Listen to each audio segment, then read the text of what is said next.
Not a watch I would even consider repairing, let alone recording, but I jumped on this one and I'll tell you why in a minute. No crystal. Doesn't work. The hour hand is longer than the minute hand and they're touching each other.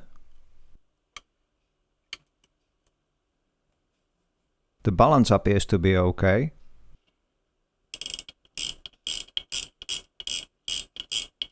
Yeah, there is no life in this.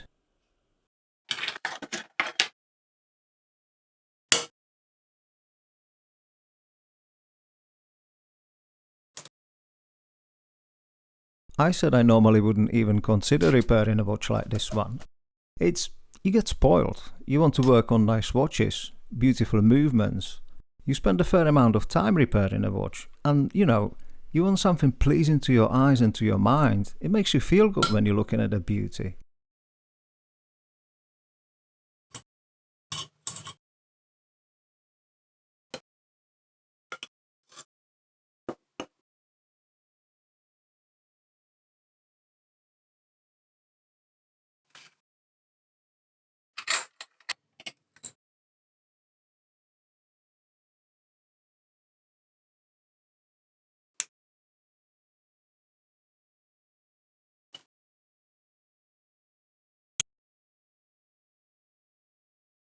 So why did I jump on this one? Well, several decades ago I studied mechanical engineering. I met up after all these decades with a friend I used to go to college with. Not only we went to the same lectures, we also shared accommodation for 4 years. During those years, you make the best friends for life. You might not see each other for a long time after you finish studying because life has different plans for you. For me living in the UK and he's in Sweden. So we met up, spent several hours in a bar, chatting, remembering the good old times, and during the conversation, he mentioned he had a pocket watch from his late grandmother that didn't work and was in a poor state. I immediately responded, I'll try to sort it out for you. I won't be recording it because I don't think it's a watch that's pretty enough for YouTube, but I'll get it sorted for you if I can. I went back to the UK, I received a few images and a short clip, and it did look pretty much like what I imagined. But I started thinking, does it really matter? It's not a Hamilton, Elgin, JLC, it's not a railroad grade watch, it's not decorated. And the voice in my head, that self-talk that's in our heads and rarely stops and always comments on our lives. It said, do it, record it, it doesn't matter what it is. And I thought, fair play, let's do it. And I'm glad I did. I had a very pleasant nostalgic feeling while working on this watch. Even though you're concentrating, those memories are there. They are lurking at the back of your mind. And the fact that I initially didn't want to record this watch, that went completely away. It made me ask the question, what is a nice watch worth making a YouTube video? Remember the Patek Philippe advertising? You never actually own a Patek Philippe, you merely look after it for the next generation. Remember that one? So clever. You may have one for the next generation if you have deep pockets. You might have inherited one, but most of us have not. And is it only Patek Philippe that is so special? Of course not. There are many others. It's nothing but advertising, trying to persuade you that their watches are special and they are the ones you should be buying. And it's done very smartly. Most of us feel some guilt when we buy something we don't need, especially at the prices of Patek Philippe watches. But when you're spending that amount of money and you're not actually buying it for yourself, you're buying it for the next generation, you feel much better about spending the big sum because you're not buying it for yourself, you're buying it for the next generation. You have a good reason to feel good about yourself, and that guilt that comes with spending money goes away, or it's lessened to some extent. Nothing against Patek Philippe, they make lovely watches, and I only picked on them because, in my view, they arguably have the best advertising in the watch world. All those firsts that Rolex has. The first watch to ever reach the summit of Mount Everest in 1953. The first ever watch to have a date window that changed the date at midnight. It's also good advertising. But in my opinion, it cannot compete with Patek Philippe. Rolex, you buying one for yourself. Patek Philippe, you thinking of others. And of course you're not, you're buying it for yourself. But Patek Philippe makes you think otherwise. Very, very clever.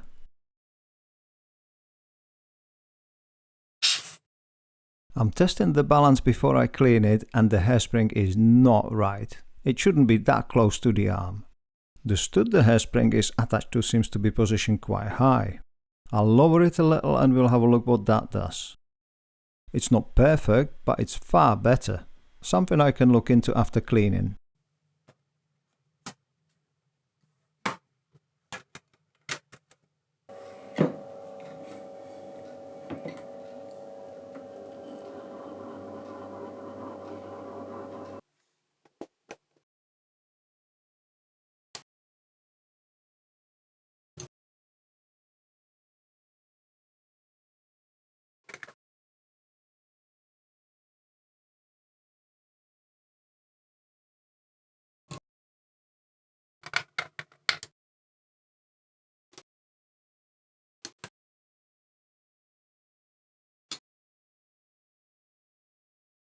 When a watch is passed on from one generation to another, is there a difference between this watch and Patek Philippe? No. You have something your loved one used to own. It has meaning to you and the value of it is completely irrelevant. Completely. It doesn't have to have any value whatsoever. It doesn't mean anything. This one comes with memories, emotions. That's the real value in life. Don't let advertising and money to cloud your mind.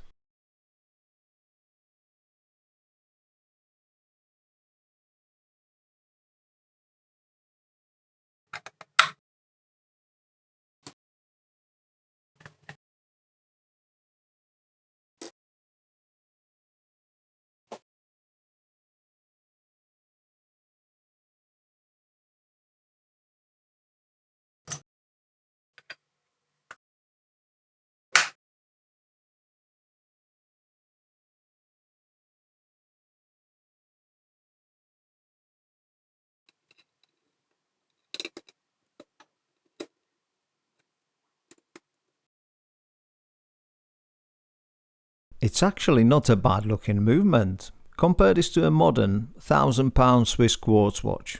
This is so much nicer. It has charm, it has character, history, but it comes with plenty of flaws. Some due to being a low grade watch, some to the workmanship of previous watch repairers, some to its age.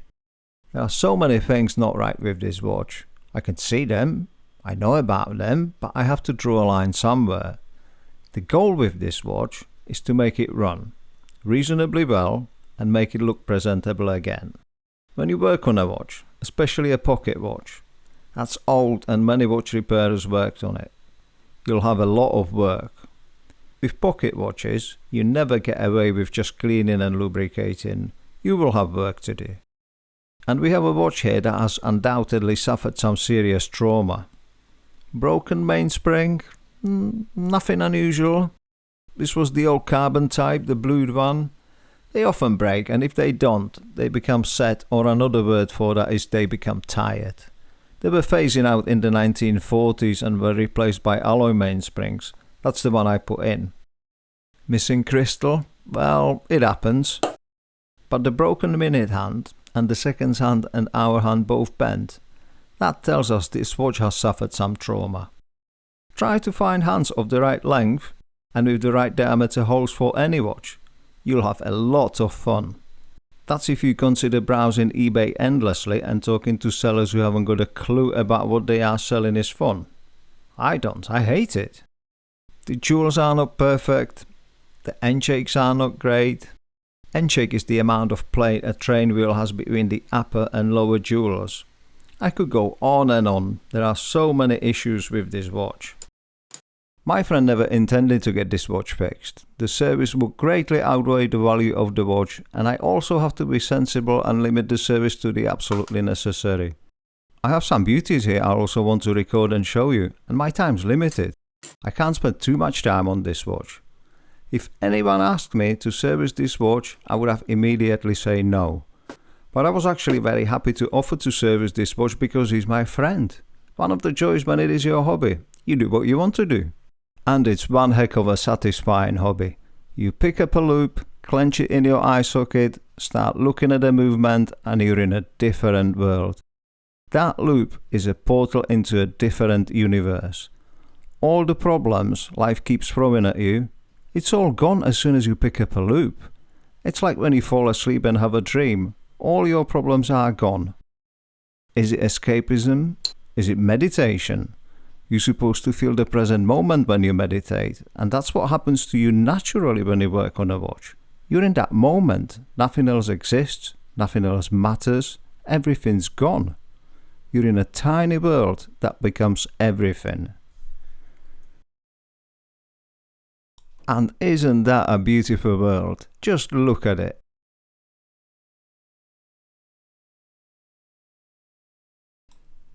That looks fabulous. I didn't expect that. Look at that straight line. The beater can be adjusted, that's no big deal. And in a crown position that's always worse than a dial position. It's fab for this low grade watch. It's shockingly good. Let's complete the dial side. A bit of grease here. That's the hour wheel. Now we can test the time setting. Looks good. And now let's test the winding.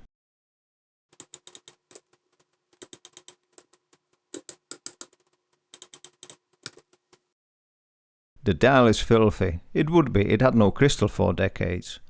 But a bit of soapy water on this enamel dial. Bit of scrubbing for a few minutes.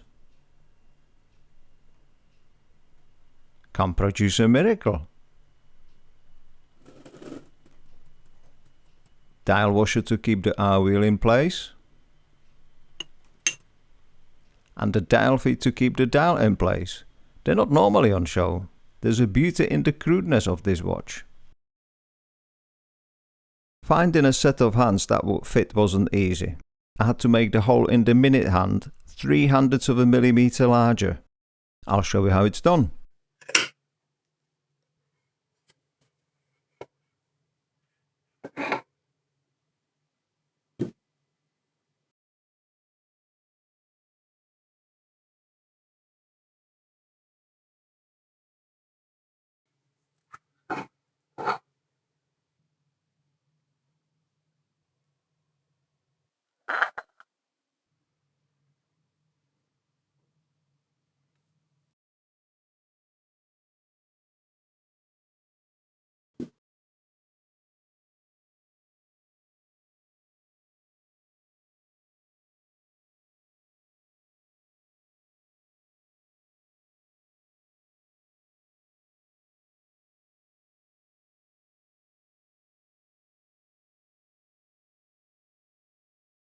That's it.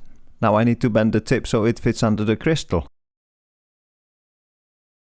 Looks great. The bend tip is very common with hunter case pocket watches. Different style hands, Breguet, very handsome.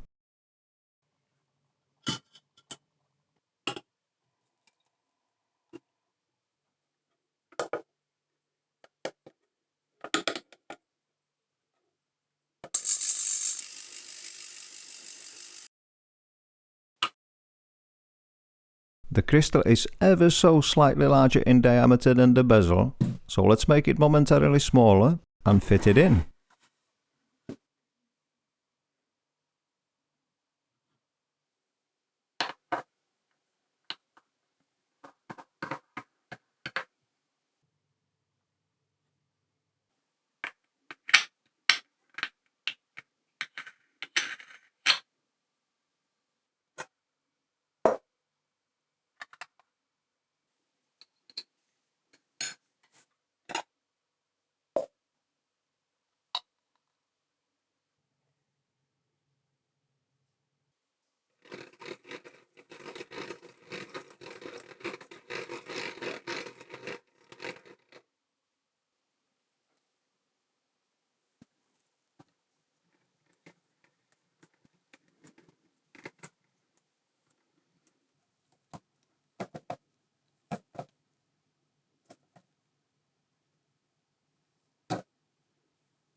That's it, I'm done.